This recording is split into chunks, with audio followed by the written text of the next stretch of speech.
Dan memang benar, NASA, lembaga antariksa Amerika Serikat, telah memantau jagat raya ini dan mereka sudah mendeteksi ada sebuah meteor yang cukup besar.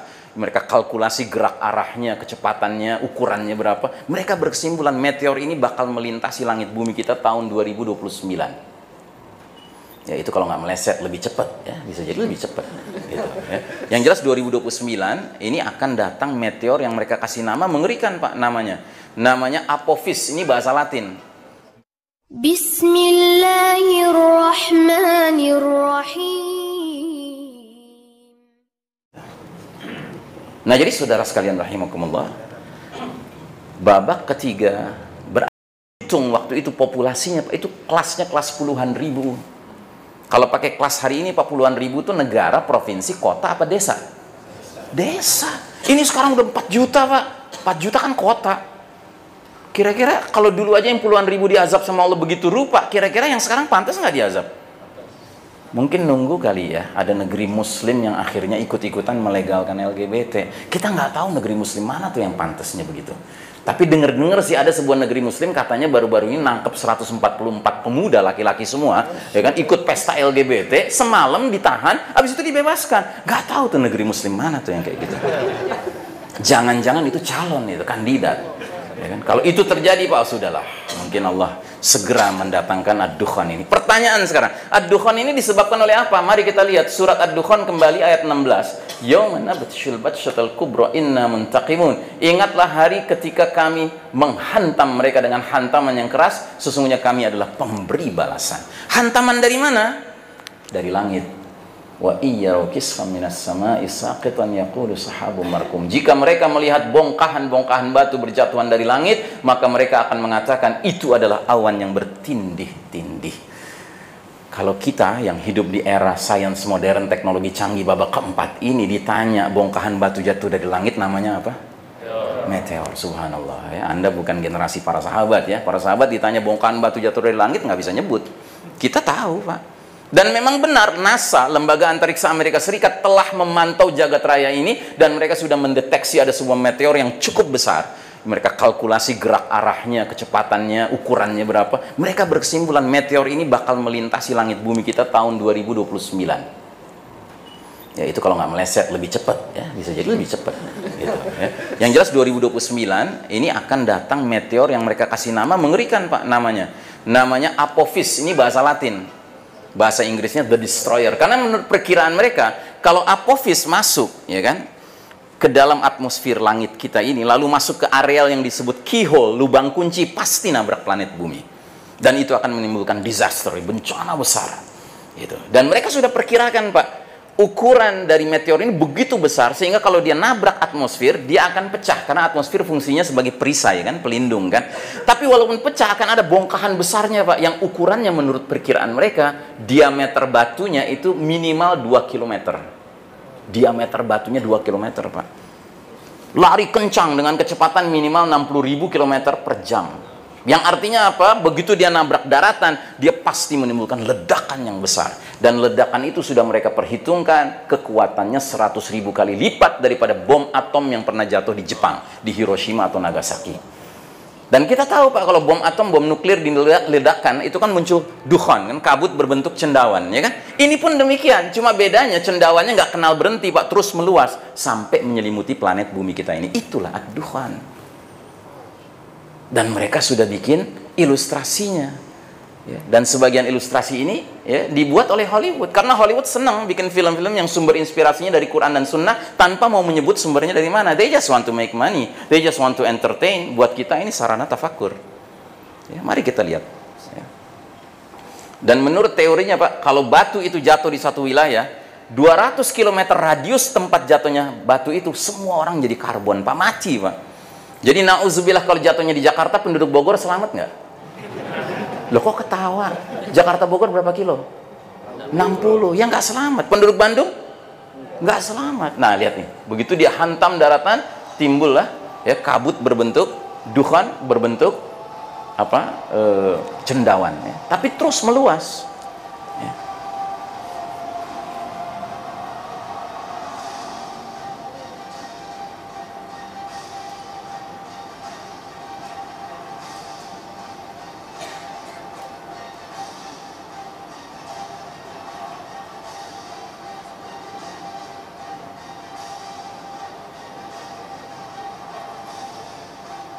Lihat betapa dahsyatnya bongkahan besarnya ketika jatuh. Nah ini, nah itu lintasan bongkahan besarnya itu. Nah ini begitu dia jatuh, lihat dampaknya. Nah ini akan meluas sampai 200 km Pak, tempat jatuhnya sih bongkahan batu itu. Belum lagi serpian-serpian kecilnya menjadi semacam rudal-rudal begini. Ya. Ya.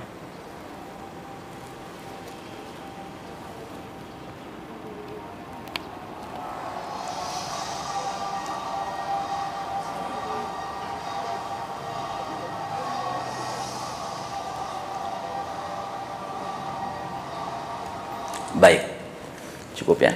Sedangkan Allah mengatakan ini azab. Nabi menjelaskan maksudnya apa? Ad-dukhan membuat orang beriman seperti kena flu, sedangkan ad-dukhan membuat orang kafir membengkak tubuhnya, kepalanya sampai keluar cairan dari lubang telinganya. Di hadis yang lain Huzaifah bertanya, ya Rasulullah, apa itu dukhan? Nabi menjelaskan dengan membacakan ayat tadi, tunggulah hari ketika langit mendatangkan kabut yang nyata meliputi manusia, inilah azab yang pedih, memenuhi semua yang di timur dan di barat, menyelimuti selama 40 hari dan 40 malam. Adapun bagi orang beriman, dia terpapar sehingga kabut itu menyebabkan semacam zakmah, pilek, flu. Jadi kalau iman kita murni Pak, nggak tercampuri kemunafikan, kefasikan, kesyirikan, kekufuran, kita cuman sebatas flu atau pilek. Tapi bagi orang kafir ya, maka dia akan seperti orang mabuk, keluar cairan dari lubang hidung, lubang telinga, lubang duburnya. Di dalam asarnya Ibnu Umar, putranya Umar bin Khattab radhiyallahu anhu, beliau mengatakan, lalu asap itu masuk ke telinga orang kafir dan munafik sehingga kepala mereka seperti kepala hewan terpanggang. Ya, kepanasan mereka. Jadi karena ini azab, makhluk yang sama dukhan, perlakuannya beda kepada manusia yang beriman, kepada kafir munafik disamakan, kafir munafik disamakan. Tapi orang beriman cuma sebatas zakmah. Gitu. Pantes kalau Dajjal yang munculnya setelah dukhan, kata Nabi, awar, matanya buta sebelah. Karena cacat, kena efek dari dukhan. Karena dia kafir kan. Gitu. Jadi jangan salah ya kalau dikatakan oleh Nabi, awar, matanya sebelah. Itu bukan satu di tengah Pak. Hapuskan gambaran Dajjal seperti itu. Dajjal tuh matanya dua, tapi sebelah cacat. Nah yang paling penting kita sadari adalah akibat dan dampak dari ad-dukhan dan hantaman keras itu kepada dunia kita. Satu, pasti terjadi significant depopulation. Pengurangan jumlah penduduk populasi dunia ini besar-besaran. Kalau sekarang planet bumi jumlah penghuninya 7 miliar, mungkin setelah hantaman keras dan dukhan ini tinggal separuhnya, tinggal sepertiganya, tinggal seperempatnya. Yang kedua, pasti terjadi global famine, kelaparan mendunia, karena matahari bersinar nggak bisa menyentuh tanah. Akibatnya tumbuhan, tanaman, pohon nggak menghasilkan. Orang di mana-mana kelaparan. Mode-nya survival, struggle of the fittest, siapa kuat dia dapat. Makanya kata Nabi akan muncul al-haraj, killings, pembunuhan demi memperebutkan makanan. Nah, yang tidak kalah mengejutkan dan kita harus menyiapkan anak istri kita menghadapinya adalah shutdown of modern technology. Teknologi modern bakal wassalam, bakal selesai. Apa penjelasannya? Penjelasannya sederhana. Batu besar Pak, bergesekan dengan udara dengan kecepatan 60.000 km per jam pasti menimbulkan induksi besar-besaran. Wassalam HP, wassalam komputer, wassalam listrik, AC, mobil, motor, pesawat udara, sinyal-sinyal satelit. Inilah yang dikatakan Nabi 15 abad yang lalu, wa'udtu min haitsu bada'tum wa'udtu min haitsu bada'tum wa'udtu min haitsu bada'tum. Kalian akan kembali kepada kondisi seperti sedia kala. Kalian akan kembali kepada kondisi seperti sedia kala. Kalian akan kembali kepada kondisi seperti sedia kala. 3 kali Nabi ucapkan di depan para sahabat. Para sahabat nggak ngerti. Karena mereka nggak pernah lihat komputer, nggak pernah lihat handphone, nggak pernah lihat pesawat udara. Kalau kita dengar ini Pak, kita ngerti. Tapi setelah ngerti mau apa? Mau percaya atau mau ragu? Bisa saja kita ragu. Ah Ustadz jangan nakut-nakutin gitu dong Ustadz. NASA udah bisa mendeteksi apophis, masa iya sih NASA belum bisa melakukan langkah-langkah preventif? Kasihan deh. Ini muslim udah masuk lubang biawak. Ya kan? Mungkin dia sholatnya masih sama dengan kita Pak, baca surat Al-Ikhlas. Tapi begitu Allahus Samad dalam hatinya teknologi somat, teknologi tempat bergantung. Ya. Jadi nggak zamannya Pak, kita mentertawakan seorang ayah yang mendorong anaknya belajar serius memanah, berkuda, berenang. Ya. Karena itu pesan Nabi, didiklah anak kalian berkuda, memanah, berenang. Nggak usah kita sok modern dengan mengatakan, Ustadz itu maksudnya bukan memanah, belajar nembak. Maksudnya bukan berkuda, belajar bawa tank, belajar bawa pesawat udara. Sorry, saya udah kaji tuh hadis-hadis akhir zaman tentang peperangan-peperangan yang bakal dipimpin oleh pemimpin kita Al-Mahdi nanti. Nggak ada tuh pakai drone, nggak ada pakai roket, nggak ada pakai komputer, nggak ada. Yang ada pakai pedang lagi, pakai panah lagi, berkuda lagi kita. Ya. Jadi yakinlah Pak, This is not bad for us. Ini bukan buruk buat kita, Pak, shutdown of modern technology. Ini bagus buat umat Islam. Supaya apa? Supaya tiba-tiba kita dengan mereka, orang kafir, jadi setara. Kita kan sekarang nggak setara, Pak. Umat Islam nggak pernah berperang sama orang kafir sekarang, Pak. Yang ada kita dizolimi sama orang kafir. Di medan jihad, para mujahidin paling mentok pakai AK-47. Mereka di ruang ber-AC, Pak, pakai mouse gini. Pencet, ceger, bergerak tuh drone. Menembak sekian ratus muslim, termasuk ibu-ibu, anak-anak. Ya kan? Zolim, Mbak. Nggak fair. Allah tahu bahwa kita nggak mungkin mengejar ketertinggalan mereka. Dan Allah tahu, enough is enough. Ya kan? Ini kezoliman sudah melampaui batas. Ya. Jadi akan ada tadakhul Rabbani, akan ada intervensi Rabbani untuk membuat kondisi kita dengan mereka 0-0, Pak. Kalau sudah begitu, kaidah Betawi berlaku dong ya. Lo jual, gua borong. Gitu. Kalau sekarang mah kita ngomongnya doang, Pak. Ya kan? Nah, jadi saudara sekalian rahimakumullah, mudah-mudahan apa yang saya sampaikan siang hari ini tidak membuat Anda makan nggak kenyang, tidur nggak nyenyak, ya kan? Tapi justru makin bergairah, ya, karena al-mustaqbal li hadzal din, masa depan di tangan Islam kok, ya kan? Jadi jangan ragu, jangan khawatir, ya. Kalau sekarang mereka sepertinya jumawa gitu kan, ini masalah waktu saja, ini masalah giliran saja. Ada sunnatut tadawul, ya, yakinlah itu, ya. Baik, mudah-mudahan apa yang saya sampaikan ada manfaatnya. Mudah-mudahan kita semua termasuk hamba-hamba Allah yang diberikan kesabaran menghadapi era penuh fitnah ini. Dan bagi Anda yang tertarik mendalami ilmu akhir zaman, alhamdulillah kami sudah menulis beberapa buku tentang akhir zaman. Karya kami ada Boleh Jadi Kiamat Sudah Dekat, ada yang judulnya Mewaspadai Keluarnya Fitnah Dajjal, ada yang judulnya Menyambut Tampilnya Al-Mahdi, dan ada yang judulnya Isa alaihissalam, Al-Masih alaihissalam, dan peranannya di akhir zaman. Saya tidak bawa bukunya, bagi Anda yang tertarik silahkan pesan lewat nomor marketing yang tersedia di sana. Demikianlah ya, saya mohon maaf nggak ada tanya jawab kan ya, karena harus kembali bertugas kan, ngantor kan ya. Saya nggak mau mendidik korupsi waktu, ya sudah terlalu banyak koruptor di muka bumi ini. Ya. Mari kita tutup dengan doa yang disunnahkan Nabi kita, yaitu doa kifaratul majlis. Subhanakallahumma wa bihamdika, asyhadu an la ilaha illa anta, astaghfiruka wa atubu ilaik. Walhamdulillahi rabbil alamin. Wassalamualaikum warahmatullahi wabarakatuh. Belum lama, belum ada 100 tahun yang lalu, tahun 1924 Masehi, 1342 Hijriah. Mau dihitung pakai Hijriah kayak Masehi kah? Belum sampai 100 tahun. Apa yang terjadi di pusat khilafah waktu itu di Turki? Muncul pengkhianatan. Di jajaran pimpinan militer khilafah Turki waktu itu muncul pengkhianat bernama Mustafa Kemal. Laki-laki ini muslim tapi berdarah Yahudi. Sejak kecil belajarnya sama guru-guru Yahudi, setelah dewasa belajarnya ke Perancis, ke barat. Pulang dari barat dia bilang apa? Hai umat Islam, kalau kita mau maju nggak ada jalan lain. Kita harus tinggalkan ajaran Islam yang sudah out of date, sudah ketinggalan zaman.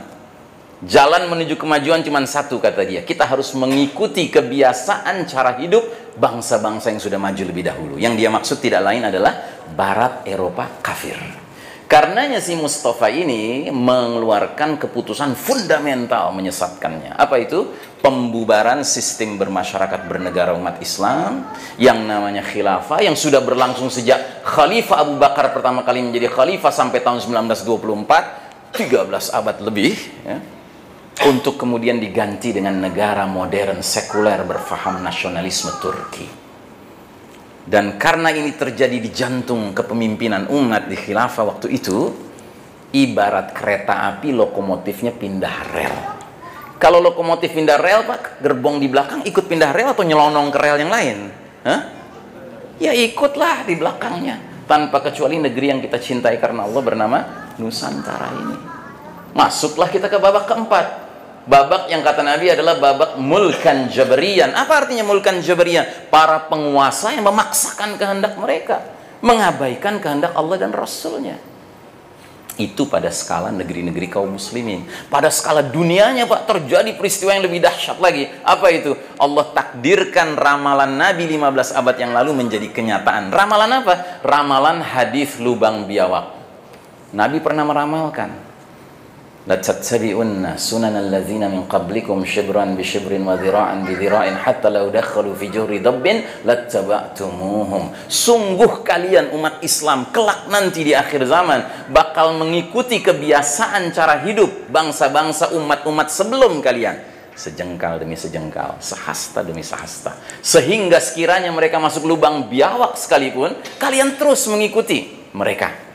Para sahabat tercengang, bertanya-tanya, "Ya Rasulullah, al-Yahuda wan Nasara?" Ya Rasulullah, apakah yang kau maksud itu mereka kaum Yahudi dan Nasrani? Kata Nabi, "Faman? Who else? Siapa lagi kalau bukan mereka?" Anda tahu Pak, para sahabat mendengar ramalan ini terkejut mereka, tercengang mereka. Bukan karena ragu sama Nabi, tapi yakin Nabi nggak pernah bohong. Justru yang mereka bingungkan adalah, kok bisa kejadian ya? Kok bisa ya umat Islam, umat ahli Quran, suatu ketika di masa depan ngekor sama umat ahli Taurat dan ahli Injil? It doesn't make sense. Nggak masuk di akal para sahabat. Bagi para sahabat nggak masuk di akal, bagi kita yang hidup sekarang Pak. Asalkan kita mau menggunakan kacamata iman dan tauhid melihat situasi kondisi dunia Pak, kita bukan saja paham hadis ini ya, kita yang mengalami sekarang. Praktis begitu kita meninggalkan babak ketiga masuk ke babak keempat, apa yang Allah takdirkan terjadi pada skala dunia? Allah cabut hak kepemimpinan dunia dari tangan Islam dan kaum muslimin yang tadinya berlangsung ribuan tahun, untuk kemudian kata Allah, pindah, aku serahkan kepada yang lain, ke barat, ke Eropa dan Amerika, yang tidak lain adalah the Judeo-Christian Society, masyarakat Yahudi Nasrani. Itulah kondisi dunia sekarang di babak keempat ini ya. Welcome to reality, selamat datang kepada kenyataan bahwa ini adalah the darkest chapter of the Islamic history. Ini babak paling kelam dalam sejarah umat Islam. Belum pernah ada babak lebih kelam daripada babak yang kita alami. Ini babak di mana umat Islam babak belur. That's reality. Itu realitas. Dan realitas ini sesuai dengan ayat Al-Quran. Ayat yang mana? Mari kita lihat. Watilkal ayyamu nudawiluha bainan nas. Dan masa kejayaan dan kehancuran suatu umat kami pergilirkan di antara manusia agar mereka mendapat pelajaran. Ini sunnatullah, hukum Allah yang berlaku dalam kehidupan sosial sepanjang zaman. Namanya sunnatut tadawul, sunnah pergiliran. Memangnya karena kita orang beriman Pak, kita kumpulan orang beriman, lalu pasti kita harus menang terus di dunia ini? Hey, come on, wake up. Dunia bukan tempat kita menang terus Pak. Dunia bukan tempat kita kalah terus. Dunia ini tempat kita silih berganti, mengalami perubahan-perubahan keadaan. Jangankan pada skala umat, skala individu saja begitu. Kadang kita sehat, kadang kita sakit, kadang lapang, kadang sempit, kadang bahagia, kadang susah. Itulah dunia. Lain dengan akhirat. Kalau akhirat senang-senang terus, mudah-mudahan kita demikian. Tapi ada juga yang sengsara-sengsara terus. Wa na'udzubillahi min dzalik. Nah, jadi saudaraku rahimakumullah, menyadari bahwa kita sedang berada di babak titik nadir perjalanan sejarah umat Islam ini penting Pak. Supaya apa? Supaya kita punya sikap yang nggak berlebihan gitu loh. Ngelihat situasi dunia sekarang yang penuh kriminalisasi terhadap Islam dan kaum muslimin. Nggak perlu. Jadi menyadari dan memahami ini penting, tapi yang penting tidak boleh ada dalam diri kita mental babak belur. Itu yang nggak boleh. Apa itu mental babak belur? Mental babak belur adalah muslim-muslim yang hidup di babak keempat, nggak tahan menghadapi kekalahan, pengen banget dapat kemenangan, akhirnya menggunakan kaidah orang kafir. Apa itu kaidah orang kafir? If you can't beat them, you join them. Kalau nggak bisa mengalahkan mereka, kita gabung aja deh sama mereka. Apa maksudnya gabung sama mereka? Maksudnya adalah apa yang mereka lakukan, kita lakukan juga. Ya, karena kita merasa mungkin dengan cara itu satu-satunya kita bisa menang. Ya.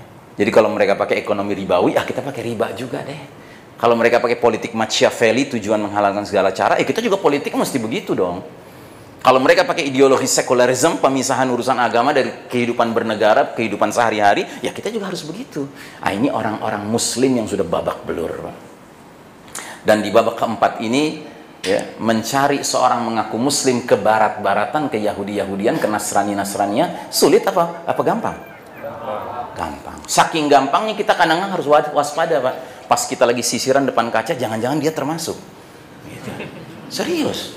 Ya, saking dahsyatnya pengaruh Judeo-Christian civilization ini. Dahsyat Pak. Ya, coba lihat betapa mudahnya di WhatsApp grup. Teman-teman saudara muslim kita, budayanya budaya mereka Pak. Selamat milad, caelah. Pakai bahasa milad lagi. Padahal nggak ada itu budaya itu dalam kita. Ya. Nah, jadi saudara sekalian rahimakumullah, babak keempat ini adalah babak paling kelam dalam sejarah umat Islam, dan kita berada di babak keempat sekarang ini ya.